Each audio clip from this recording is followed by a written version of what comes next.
Well, I guess it seems as if Earl Spence is patiently waiting on Terrence Crawford to sign that contract in order for them to have their bout for Undisputed.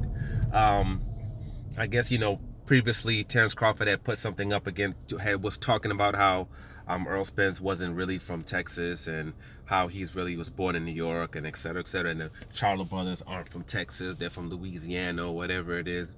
And, Earl Spence was like, shit, hell yeah, I was born in Texas. I was born in New York. Absolutely. It birthed me and Texas raised me, and he's proud of, both part of his heritage, just like he's part of being Jamaican and, having his whole family being able to look at his lineage back hundreds of years, in Jamaica. He's proud of all of that. He's not shying away from any of that. But he's saying that, but he also said the one thing that you need to be focused on is signing that damn contract. Sign the contract. So, which is telling us that, that man does have a contract. That's what's given to him. And we'll see if he signs this particular contract and this fight happens. Me, I've always been on the fact of that fight actually happening, not truly believing that it would go down. And even now, just sitting, waiting on that man to sign that contract. So we'll see if he actually does it. I think the one major thing that changed that might make this bout happen is what happened with two things. Number one, when Terrence Crawford tried to go to DAZN, tried to go to Eddie Hearn and try to get some kind of deal over there where they would give him a lucrative deal, and they said no, we're not doing that. We have no fighters for him to fight.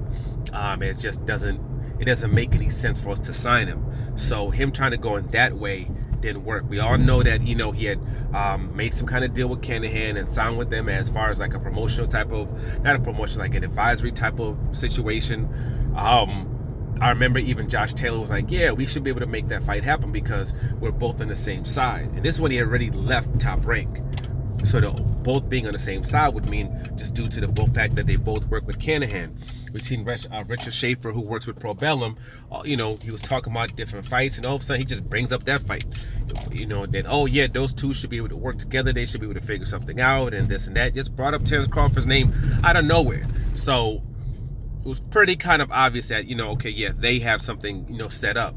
And Bernie, the boxer, whatever his name is, Terrence Crawford's boy, was also talking about how, him and his people, they had something, situated for him, as far as it seemed as if their focus was doing the whole 154 thing.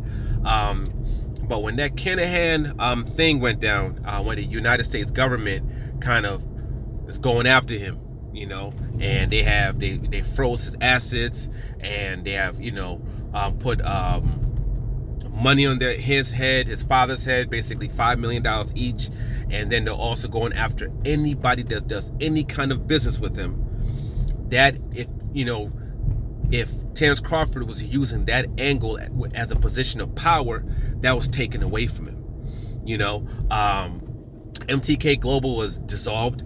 So that doesn't even exist anymore, and you can't do business in America with anybody from Probellum anyway. So they can't even really use that whole situation, to give him some kind of power, at all.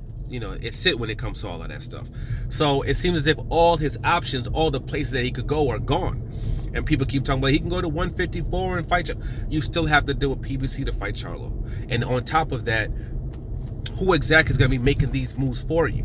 Because you have to use a promoter, to make these requests, for you to be the challenger, the automatic challenger to him and things like that. And why exactly? And you got to have somebody powerful, because they don't have to say yes to it.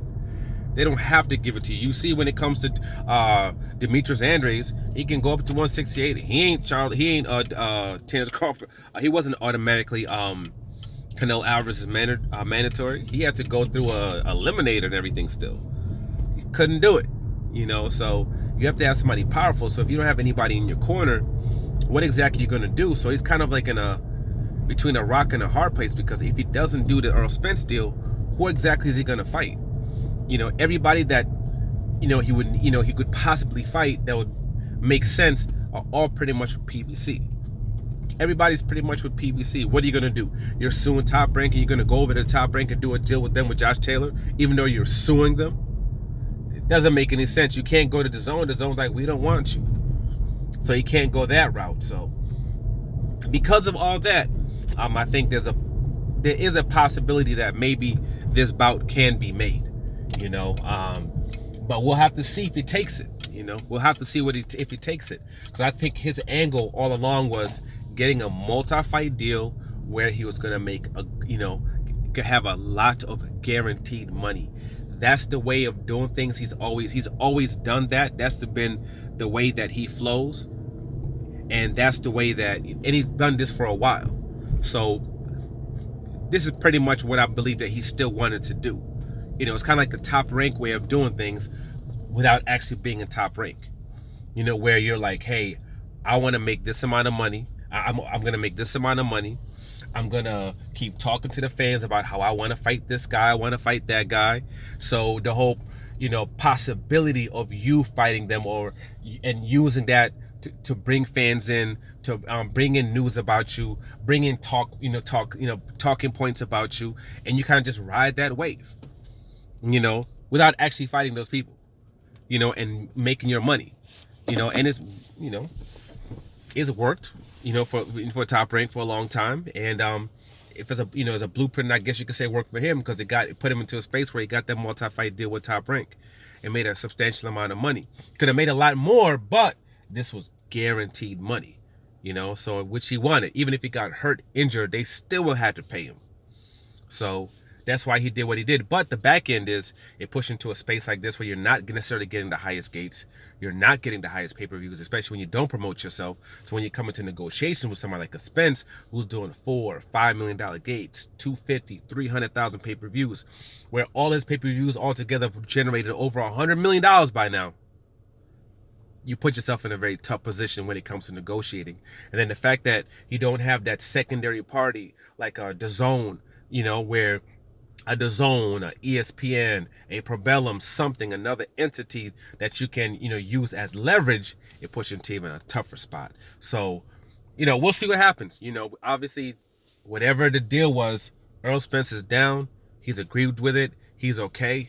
It seems as if Terence Crawford has his contract, and we'll see if he signs it, Hopefully he does. I've always said a million times, this is one of the situations where I hope I am 100% wrong. And hopefully I am. We'll see what happens. For right now, like, subscribe, share. I'm out.